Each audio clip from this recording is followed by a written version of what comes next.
Olá pessoal, aqui é o William Jacob e está no ar mais um estudo das obras de Leon Denis, hoje iniciando o sexto estudo do livro Um Olhar sobre o Tempo Presente. E no estudo anterior falávamos aqui de como o progresso do mundo não é tão rápido quanto a gente imaginava, até porque o trabalho do pensamento, e eu citei aqui o exemplo até de alguém que faz uma live, e esse alguém é assistido por um articulista de um jornal, que é lido por uma série de youtubers, e que vão influenciar dezenas, talvez centenas de milhares de pessoas. E citei aqui dessa questão de como a gente vai progredindo e às vezes esse progresso ele não é alicerçado em questões espirituais e às vezes até citei a frase do Paulo Freire que o sonho do oprimido é ser opressor. Então a gente vai lidando com todas essas contradições, com todas estas questões, e Denis vem nos trazer uma frase muito importante, inclusive né, diante do momento em que vivemos, o momento de pandemia, o momento em que estamos aqui ainda, enquanto eu gravo esse programa, e eu já falei isso talvez várias vezes, mas é que a situação realmente tem piorado, e talvez esse estudo, esse programa será visto e ouvido numa situação diferente, mas enquanto eu gravo, né, nós estamos na pior fase da pandemia a nível Brasil, inclusive na minha cidade, Uberlândia, com colapso declarado hoje do sistema de saúde. E diante disso tudo, claro que pensamentos variados pipocam na sociedade. E é por que eu estou falando isso? Veja o que Leon Denis vai dizer lá no início do século XX. Multidões de bárbaros marcham ao assalto da civilização. E por vezes parece que a humanidade vai deslizar num abismo de males. William, mas o que tem a ver isso com pandemia? Tudo bem que a pandemia, digamos, é um contexto um pouco diferente. Porém, esse momento ele gera uma série de comportamentos. Eu não digo nem em relação aos comportamentos que negligenciam as medidas de prevenção aí ao coronavírus, mas gera comportamentos e movimentos, no mínimo, estranhos, né, de pessoas que não aceitam o fato de que vivem em sociedade. Elas querem ter a liberdade absoluta. Poxa, quem não gosta de liberdade? Todo mundo gosta e talvez seja uma das maiores conquistas, né, do ser humano ao longo da história. Já que boa parte de nós já vivenciamos aí regimes autoritários, regimes ditatoriais. A mulher, né, foi conquistar a sua liberdade de votar muito recentemente, a liberdade de trabalhar fora, né, não ficar apenas em casa, totalmente dependente financeiramente do marido. Então, liberdade faz bem. Inclusive, espiritualmente, a gente precisa compreender que o livre-arbítrio, a liberdade, é uma conquista espiritual que a gente tem. Por exemplo, um animal não tem livre-arbítrio.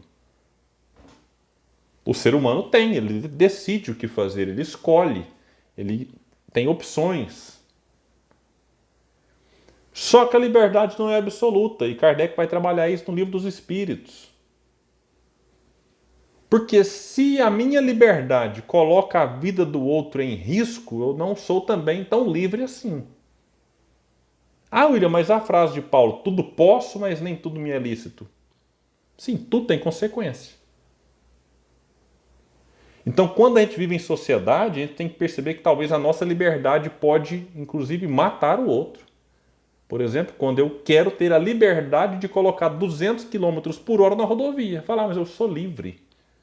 Ah, tá. Só que essa minha liberdade de colocar a velocidade que eu quero pode representar um risco para o outro. Então eu não sou mais livre. Aí a rodovia coloca um limite.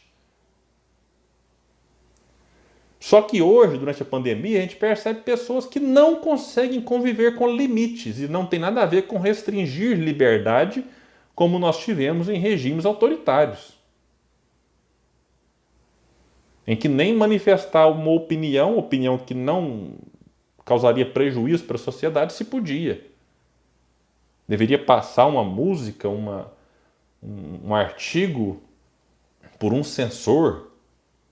Não, hoje nós temos a liberdade. Deixa essa liberdade não, fira o outro. Inclusive a liberdade de expressão. Né? Se eu estou aqui no meu escritório agora e decido ofender alguém, tudo bem, essa ofensa ficou restrita ao meu ambiente de trabalho. Mas se eu ofendo esse alguém publicamente, opa, minha liberdade de expressão, ela vai ter consequência. Eu posso ser processado. E pode ter consequências mais graves, até ser preso.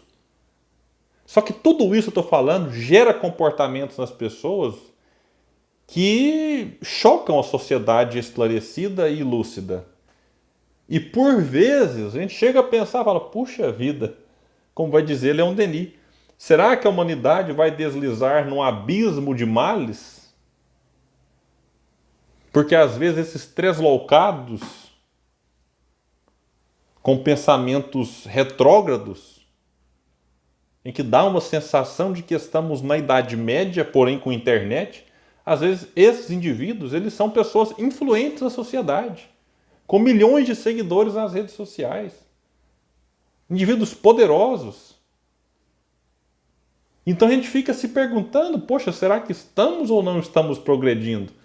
E aí vem um ponto aqui que o Denis vai colocar na sequência, eu acho essa ordem de Denis aqui maravilhosa.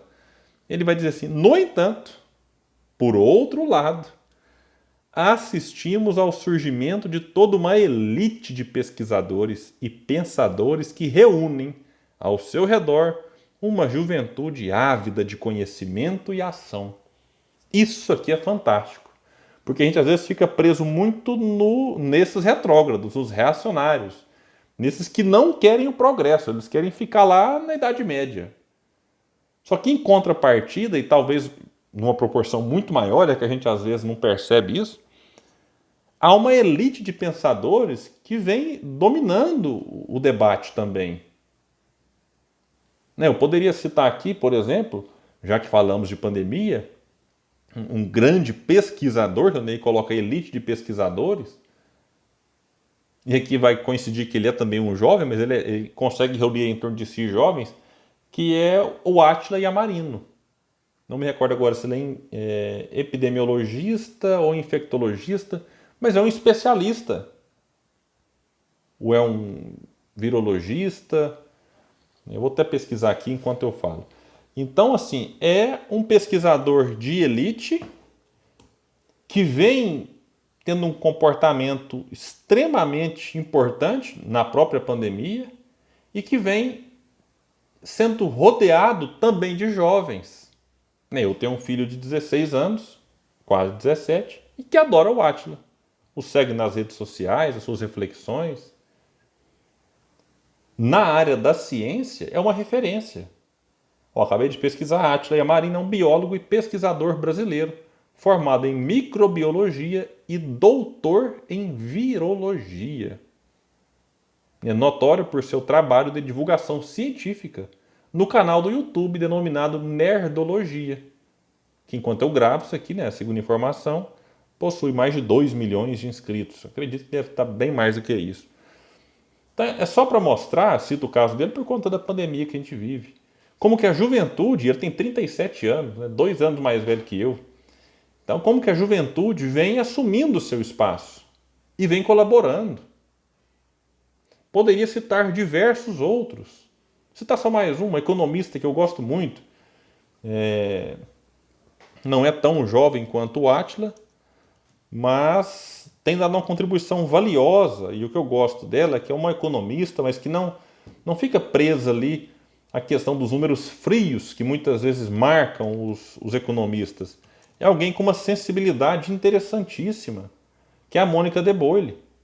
A Mônica de Boile, ela é uma, vou pegar aqui, ela é uma PhD, uma doutora, fez diversas especializações, hoje mora nos Estados Unidos.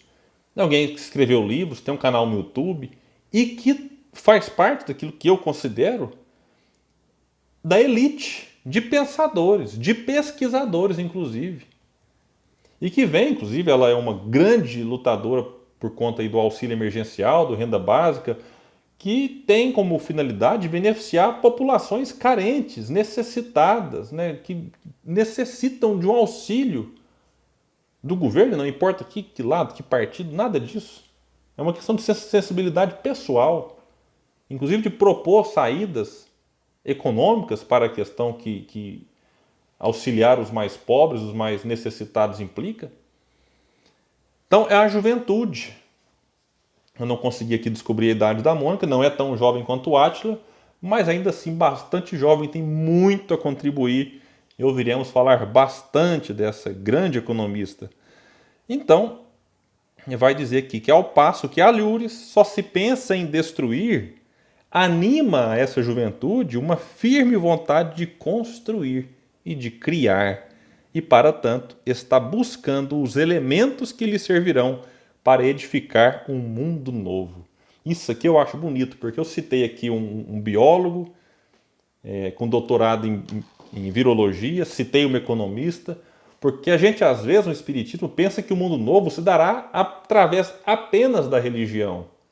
E não é, vai ser através da biologia, da economia, da sociologia e tudo mais que vem estudar aquilo que nos aflige, que nos atinge, que nos incomoda e que pode nos dar uma melhor qualidade de vida. Então, e o jovem está muito antenado a isso. Isso aqui é um recado que eu deixo também para nós do movimento espírita. A gente não pode ignorar que o jovem tem esse tipo de interesse. Que pode ser que, num momento ou outro, ele até passe por uma descrença em relação ao movimento espírita, queira se afastar da religião. Isso faz parte. O importante é que ele seja uma pessoa boa. O importante é que ele dê a sua contribuição para o progresso do mundo. Não é que ele se transforme e olhar para essas questões todas. Eu, por exemplo, quando eu assisto a lives da Mônica de Boilho ou do Átila, eu nem sei se eles têm religião, se são ateus, se são... não sei. Mas eu olho e eu, pelo menos, tento enxergar aquilo como uma proposta para que eu contribua para o progresso do mundo. E, de certa forma, essa é a proposta espírita. A proposta espírita não é converter todo mundo em espírita. Se a pessoa quiser ser, ótimo. Mas é que ela dê a sua contribuição para o mundo. E é isso que Denis vem nos falar dessa juventude, que tem essa vontade, que vai rodeando a elite dos pensadores e dos pesquisadores. Então, meus amigos, é isso. A gente agradece a companhia, o apoio, deixando sempre o convite para que continuem conosco, seja na Web Rádio Fraternidade ou no meu canal do YouTube. Aqueles que estiverem no canal, se puder deixar aí a sua inscrição, seu like, seu dislike, o seu comentário, fiquem muito à vontade e até o próximo estudo do livro Um Olhar sobre o Tempo Presente.